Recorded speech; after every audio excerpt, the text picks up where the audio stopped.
الحمدللہ وحدہ والصلاة والسلام علی من لا نبی بعد اما بعد۔ معزز و محترم سامعین و ناظرین، پورے ملک میں کووڈ-19 پھیل رہا ہے۔ ہاسپٹلز میں بیڈ خالی نہیں ہیں، دوائیاں دستیاب نہیں ہیں، آکسیجن میں کمی آ گئی ہے، ڈاکٹرز دستیاب نہیں ہیں، نرسز نہیں مل رہی ہیں۔ ایسے نازک حالات میں یہ بات چلائی جا رہی ہے کہ ہاسپٹلز کے علاوہ کچھ جگہوں کو کووڈ سینٹر بنا دیا جائے اور وقتی طور پر ان کو ہاسپٹل بنا دیا جائے اور ان میں کووڈ کا علاج کیا جائے۔ ظاہر ہے بات بہت اچھی ہے اور یقیناً قابل تعریف ہے، اور یہ بات ایسی ہے کہ اس کے ذریعے سے مریضوں کو طبی امداد بڑی مقدار کے اندر مل پائے گی، اور یہ بہت اچھی بات ہے۔ جتنی تعریف اس کی جائے وہ کم ہے۔ لیکن اس بات کے اندر جو دوسری بات چلائی جا رہی ہے وہ یہ کہ مسجدوں کو کووڈ سینٹر بنا دیا جائے، اور بہت سے مسلمان یہ سوال کر رہے ہیں کہ کیا مسجدوں کو کووڈ سینٹر بنانا اور وقتی طور پر ان کو ہاسپٹل بنانا درست ہے یا درست نہیں ہے۔ تو اس کے سلسلے میں بالکل واضح انداز کے اندر اسلامی ہدایات آپ کے سامنے رکھنا چاہتا ہوں، اور واضح انداز میں یہ بات بتانا چاہتا ہوں کہ مسجد کو وقتی طور پر ہاسپٹل بنانا یا وقتی طور پر کووڈ سینٹر بنانا بالکل جائز نہیں ہے اور بالکل درست نہیں ہے۔ اس کی وجوہات کیا ہیں؟ اس کی متعدد وجوہات ہیں۔ ان وجوہات میں سے ایک وجہ جو ہے وہ یہ کہ اگر مسجدوں کو کووڈ سینٹر بنا دیا گیا، ہاسپٹل بنا دیا گیا، تو ظاہر سی بات ہے کہ جب مریض اس کے اندر رہیں گے تو مسجدوں کی صفائی ستھرائی کا خیال رکھنا پڑے گا، اور صفائی ستھرائی بھی اس طریقے پر کرنی پڑے گی جس طریقے پر ہاسپٹلز کی ہوتی ہے۔ ہاسپٹل کی جو صفائی ہوتی ہے وہ بدبودار چیزوں کے ذریعے سے ہوتی ہے، جیسے کہ فنائل یا اور دوسری چیزیں، ان کے ذریعے سے ہاسپٹل کی صفائی ہوتی ہے۔ تو ظاہر ہے کہ جب مسجدوں کو کووڈ سینٹر بنایا جائے گا تو مسجدوں کی بھی انہی چیزوں کے ذریعے سے صفائی کرنی پڑے گی، جو بالکل اسلامی تعلیمات کے منافی ہے۔ اللہ کے رسول صلی اللہ علیہ وسلم نے بدبودار چیزوں کو کھا کر مسجد میں آنے سے منع فرمایا ہے۔ ایک حدیث شریف میں آپ کو سنانا چاہتا ہوں، حضرت عبداللہ ابن عمر رضی اللہ عنہ سے منقول ہے، اور اس کو امام ترمذی رحمۃ اللہ علیہ نے اس حدیث کو نقل کیا ہے۔ حضرت عبداللہ ابن عمر رضی اللہ عنہ فرماتے ہیں، قال رسول اللہ صلی اللہ علیہ وسلم فی غزوۃ خیبر، من اکل من هذه الشجرة یعنی الثوم فلا یأتین المسجد۔ اللہ کے رسول صلی اللہ علیہ وسلم نے غزوہ خیبر کے موقع پر ارشاد فرمایا کہ جو شخص لہسن کھائے وہ ہماری مسجد میں نہ آئے۔ اور لہسن کے کھانے کی ممانعت اس لیے ہے کیونکہ لہسن کے اندر بدبو ہوتی ہے۔ جو شخص لہسن کھاتا ہے اس کے منہ کے اندر بدبو ہو جاتی ہے۔ جب وہ اس بدبو کے ساتھ مسجد کے اندر آئے گا تو مسجد کا ادب ختم ہوگا، مسجد کا احترام ختم ہوگا، اور مسجد میں رہنے والے جو اللہ کے فرشتے ہیں، جو اللہ کی عبادت کرتے ہیں، ان فرشتوں کو تکلیف ہوتی ہے۔ اسی طریقے سے ایک دوسرے حدیث شریف کے اندر آتا ہے، اس کو بھی امام مسلم رحمۃ اللہ علیہ نے نقل کیا ہے، اور حضرت جابر بن عبداللہ رضی اللہ عنہ سے روایت منقول ہے، صحیح درجے کی روایت ہے۔ حضرت جابر بن عبداللہ رضی اللہ عنہ فرماتے ہیں، قال رسول اللہ صلی اللہ علیہ وسلم، من اکل البصل والثوم والکراث فلا یقربن مسجدنا فإن الملائکۃ تتأذى مما يتأذى منه بنو آدم۔ حضرت جابر بن عبداللہ رضی اللہ عنہ فرماتے ہیں کہ اللہ کے رسول صلی اللہ علیہ وسلم نے ارشاد فرمایا کہ جو شخص پیاز کھائے، جو شخص لہسن کھائے، یا جو شخص کراس کھائے وہ ہماری مسجد کے قریب نہ آئے۔ یہ کراس ایک خاص قسم کی سبزی ہے جس کے اندر بدبو ہوتی ہے، جیسے پیاز کے اندر بدبو ہوتی ہے، جیسے لہسن کے اندر بدبو ہوتی ہے، اسی طریقے سے کراس کے اندر بھی بدبو ہوتی ہے۔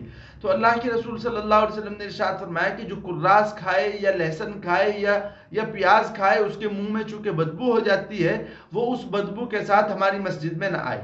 اور وجہ اس کی بیان کی، فإن الملائکہ تتأذى مما يتأذى منه بنو آدم، اس لیے کیونکہ فرشتوں کو تکلیف ہوتی ہے ان تمام چیزوں سے جن سے انسان کو تکلیف ہوتی ہے، اور انسان کو بدبو سے تکلیف ہوتی ہے، اس لیے فرشتوں کو بھی بدبو سے تکلیف ہوتی ہے، اس لیے مسجد کے اندر بدبودار چیز کھا کر آنا جائز نہیں ہے۔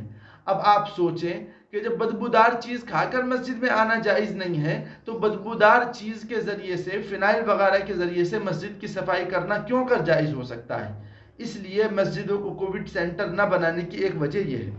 دوسری وجہ مسجدوں کو کووڈ سینٹر نہ بنانے کی یہ ہے کہ اگر مسجدوں کو کووڈ سینٹر بنا دیا گیا اور وقتی طور پر، عارضی طور پر مسجدوں کو ہاسپٹل بنا دیا گیا، تو اس صورت کے اندر جو مریض مسجدوں کے اندر آئیں گے، ظاہر ہے کووڈ 19 کے متاثر جو مریض ہوتے ہیں ان کے اندر امیونٹی پاور نہیں ہوتی، قوت مدافعت بہت کمزور ہوتی ہے، ان میں طاقت نہیں ہوتی، بالکل کمزور اور لاغر ہو چکے ہوتے ہیں، ضعیف اور ناتواں ہو چکے ہوتے ہیں۔ ایسے مریض بہت ممکن ہے کہ ان کا پیشاب نکل جائے، بہت ممکن ہے مسجد کے اندر ان کا پاخانہ نکل جائے۔ اور آپ سوچیں کہ مسجد جو اتنی محترم جگہ ہے، اتنی مقدس جگہ ہے، جس کے اندر اللہ کے فرشتے رہتے ہیں، اگر وہاں کسی انسان کا پیشاب نکل جائے، کسی انسان کا پاخانہ نکل جائے تو فرشتوں کو کس قدر تکلیف ہوگی اور مسجد کا کس قدر تقدس پامال ہوگا۔ حدیث شریف کے اندر آتا ہے، اللہ کے رسول صلی اللہ علیہ وسلم نے مسجد کے اندر پیشاب پاخانہ کرنے سے منع فرمایا ہے۔ حدیث شریف کے اندر آتا ہے، حضرت انس بن مالک رضی اللہ عنہ سے حدیث منقول ہے، امام مسلم رحمۃ اللہ علیہ نے اس حدیث کو نقل کیا ہے اور بالکل صحیح درجے کی روایت ہے، لمبی روایت ہے کہ ایک دیہاتی اللہ کے رسول صلی اللہ علیہ وسلم کی مسجد میں آیا اور پیشاب کیا۔ صحابہ نے اسے دیکھا، گھورا اور چند صحابہ اس کی طرف دوڑے تاکہ اس کو روکیں۔ اللہ کے رسول صلی اللہ علیہ وسلم نے صحابہ کو روکا اور اس دیہاتی کو اپنے پاس بلایا اور کہا اور اس کو ایک ہدایت کی اور نصیحت کی۔ ہدایت یہ کی کہ ان هذه المساجد لا تصلح لشيء من هذا البول ولا القذر انما هي لذكر الله والصلاة وقراءة القرآن۔ فرمایا کہ یہ مسجدیں جو ہیں وہ پیشاب اور گندگی کے لیے مناسب نہیں ہیں، ان میں پیشاب کرنا، پاخانہ کرنا، گندگی پھیلانا جائز نہیں ہے۔ یہ مسجدیں جو ہیں یہ تو لذکر اللہ، اللہ کے ذکر کے لیے ہیں اور یہ نماز پڑھنے کے لیے ہیں اور قرآن کی تلاوت کے لیے ہیں۔ تو اس روایت سے ہمیں بات پتہ چلتی ہے کہ مسجد میں پیشاب کرنا یا مسجد کے اندر پاخانہ کرنا جائز نہیں ہے۔ تو اگر مسجدوں کو کووڈ سینٹر بنا دیا گیا تو ظاہر ہے کہ چند مریض اس میں پیشاب اور پاخانہ بھی کریں گے، جس سے مسجد کا تقدس پامال ہوگا۔ یہ بالکل درست بات نہیں ہے۔ اسی طریقے سے اگر مسجد کو کووڈ سینٹر بنایا گیا اور اس کے اندر کورونا متاثر مریض آئے اور کورونا انفیکٹڈ مریض اس کے اندر آئے تو یقیناً وہاں جو ہے وہ سینیٹائزر بھی لانا پڑے گا اور پوری مسجد کو سینیٹائز کرنا پڑے گا۔ اور مسجد، یہ جو سینیٹائزر ہوتا ہے اس کے اندر الکوہل کا استعمال ہوتا ہے اور اس میں ایک قسم کی بدبو بھی ہوتی ہے۔ اگر مسجد کے اندر سینیٹائز کیا گیا تو الکوہل مسجد کے اندر آئے گا جو ایک ناپاک چیز ہے، اس سے بھی مسجد کا تقدس پامال ہوگا۔ اسی طریقے سے اگر مسجدوں کو کووڈ سینٹر بنا دیا گیا اور ہاسپٹل بنایا گیا تو ہاسپٹل کے لیے جو ضروری چیزیں ہوتی ہیں وہ تمام چیزیں مسجد کے اندر ہمیں فراہم کرنی پڑیں گی۔ مثلا ادویات ہیں، دوائیاں ہیں، یا اسی طریقے سے ڈاکٹرز ہیں، یا اسی طریقے سے بیڈز ہیں، اسی طریقے سے آکسیجن ہے اور اسی طریقے سے خون، بلڈ ہے۔ یہ تمام چیزیں ہمیں وہاں فراہم کرنی پڑیں گی تاکہ مریض کو جس وقت جس چیز کی ضرورت ہو یہ تمام چیزیں ان کو فراہم کی جا سکیں۔ بہت سی دوائیوں کے اندر ناپاک چیزیں بھی ملائی جاتی ہیں اور خاص طور پر بلڈ، یہ تو بالکل ناپاک ہوتا ہے۔ اگر بلڈ مسجد کے اندر لایا جائے گا تو ناپاک چیز مسجد کے اندر آئے گی اور مسجد کا تقدس پامال ہوگا۔ اس وجہ سے بھی مسجد کو کووڈ سینٹر بنانا بالکل جائز نہیں ہے اور مناسب نہیں ہے۔ اسی طریقے سے ایک بات غور کرنے کی یہ بھی ہے کہ یہ جو مساجد ہیں یہ تمام کے تمام چیزیں وقف کی ہیں اور واقفین نے جو ان کو وقف کیا ہے یہ اس لیے وقف کیا تاکہ لوگ اس کے اندر اللہ کا ذکر کر سکیں، نماز پڑھ سکیں، قرآن کی تلاوت کر سکیں، اللہ کو یاد کر سکیں، دعائیں مانگ سکیں۔ واقفین کا مقصد یہ نہیں تھا کہ ان کو ہاسپٹل بنا دیا جائے، واقفین کا مقصد یہ نہیں تھا کہ اس کے اندر جو ہے وہ کووڈ سینٹر بنا دیا جائے۔ تو اگر کووڈ سینٹر مسجدوں کو بنایا گیا تو واقفین کے مقاصد کے بھی خلاف ورزی ہوگی جو بالکل درست نہیں ہے۔ اس لیے ان تمام مفاسد کی بنیاد پر علماء کی رائے یہ ہے، فقہا کی رائے یہ ہے کہ مساجد کو کووڈ سینٹر بنانا درست نہیں ہے اور مساجد کو کووڈ سینٹر بنانا ناجائز ہے۔ اسی طریقے سے اگر مساجد کو کووڈ سینٹر بنایا گیا تو ظاہر ہے کہ ڈاکٹرز بھی مساجد کے اندر لانے پڑیں گے اور اسی طریقے سے تیمارداری کے لیے نرس بھی لانی پڑیں گی۔ اور ظاہر ہے کہ جب یہ نرس آئیں گی تو نرس میں بعض نرسیں ایسی بھی ہوں گی جو حائزہ ہوں گی یا جو نفسا ہوں گی اور حائضہ اور نفسا کے لیے تو مسجد جائز نہیں ہے، مسجد حلال نہیں ہے۔ حدیث شریف کے اندر آتا ہے، حضرت عائشہ رضی اللہ عنہا فرماتی ہیں اللہ کے رسول صلی اللہ علیہ وسلم نے ارشاد فرمایا لا احل المسجد لحائض، میں حائضہ عورت کے لیے مسجد کو حلال قرار نہیں دیتا، حائضہ عورت کے لیے جائز نہیں ہے کہ وہ مسجد کے اندر آئے۔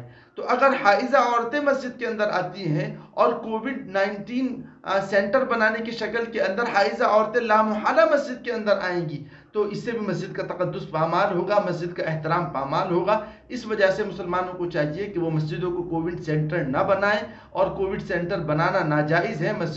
مسجدوں کو دوسری چیزوں کے اندر استعمال کرنا یہ بالکل ناجائز ہے اور شرعی طور پر گنجائش نہیں ہے۔ یہ تو شرعی نقطہ نظر ہے۔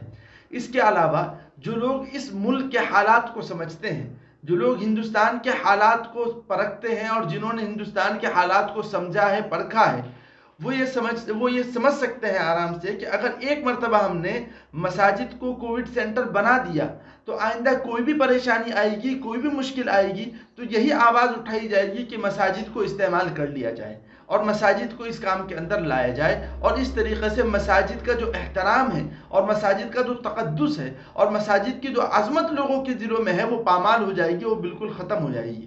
اس لیے بہتر یہ ہے کہ مسجدوں کو کووڈ سینٹر نہ بنایا جائے۔ پھر اس مسئلے کے اوپر ایک دوسرے طور پر روشنی بھی پڑتی ہے، وہ یہ کہ آپ غور کریں کہ ہمارا ملک اتنا بڑا ملک ہے، اس ملک کے اندر کووڈ سینٹر بنانے کے لیے صرف مسجدیں ہی میسر ہوں گی؟ کیا مسجدوں کے علاوہ کوئی اور جگہ ایسی نہیں ہے جس کو کووڈ سینٹر بنایا جا سکے؟ آپ غور کریں، ہمارا اتنا بڑا ملک ہے، اس ملک کے اندر لاکھوں کی تعداد میں اسکول ہیں، بعض اسکول گورنمنٹ کے ہیں، بعض اسکول پرائیویٹ ہیں، لاکھوں کی تعداد کے اندر اسکول ہیں۔ اگر اسکول کو کووڈ سینٹر بنا دیا جائے عارضی طور پر، وقتی طور پر، تو اس کے اندر کوئی خرابی نہیں ہے، اس کے اندر کوئی دقت نہیں ہے، کوئی پریشانی نہیں ہے۔ اور ہر اسکول کے اندر کچھ کمرے بھی میسر ہوتے ہیں، ان کمروں کے اندر اگر مریضوں کو رکھا جائے گا تو یقین جانیے سوشل ڈسٹینسنگ اور فزیکل ڈسٹینسنگ بھی اچھی طرح مینٹین ہو سکتی ہے۔ اسی طریقے سے پورے ملک کے اندر لاکھوں کی تعداد کے اندر کالج ہیں، اگر ان کالج کو جو ہے وہ کووڈ سینٹر بنا دیا جائے تو اس میں کیا حرج کی بات ہے؟ کوئی پریشانی کی بات نہیں ہے۔ اور صفائی ستھرائی کا خیال رکھنا بھی آسان ہے، ٹوائلٹ باتھ روم بھی کثیر تعداد کے اندر ہوتے ہیں، پنکھے بھی ہوتے ہیں، ہر طریقے کی سہولیات ان کے اندر میسر ہوتی ہیں، ان کو کووڈ سینٹر بنانا بہت آسان ہے۔ اسی طریقے سے ملک کے اندر یونیورسٹیز بھی بہت ہیں، اگر یونیورسٹیز کو کووڈ سینٹر بنا دیا جائے تو اس کے اندر بھی کوئی حرج کی بات نہیں ہے۔ اسی طریقے سے ملک کے اندر بہت سے اسٹیڈیم ہیں جن کو کووڈ سینٹر بنایا جا سکتا ہے۔ اسی طریقے سے بہت سی سرکاری عمارتیں ہیں جو خالی پڑی ہوئی ہیں، اگر ان کو کووڈ سینٹر بنا دیا جائے تو کوئی حرج کی بات نہیں ہے۔ اسی طریقے سے سب سے زیادہ غور طلب بات یہ ہے کہ ہمارے ہر شہر کے اندر جو ہے وہ میرج ہال ہے، اور ایک میرج ہال ایسا ہوتا ہے جس کے اندر 5,000 آدمی، 10,000 آدمی ایک وقت میں جمع ہو کر کھانا کھا سکیں اور کوئی پارٹی اٹینڈ کر سکیں۔ آپ سوچیں جب اتنی بڑی جگہ ہے اور اتنی بڑی تعداد کے اندر ہمارے پاس میرج ہال موجود ہے اور اسی طریقے سے کالجز موجود ہیں، تو اگر ہم ان کے اندر کووڈ سینٹر بنائیں تو اس میں کوئی حرج کی بات نہیں ہے اور اس میں کوئی دقت کی بات نہیں ہے۔ اس لیے مسلمانوں کو چاہیے کہ وہ مسجدوں کو کووڈ سینٹر بنانے پر بالکل آمادہ نہ ہوں، اور جو دوسری عمارتیں ہیں ان کو کووڈ سینٹر بنائیں اور مساجد کا تقدس اور ان کا جو احترام ہے اور ان کی جو عظمت ہے اس کو باقی رکھیں۔ اللہ تعالی ہم تمام لوگوں کو مساجد کا تقدس کرنے کی توفیق عطا فرمائے۔ وآخر دعوانا ان الحمد للہ رب العالمین۔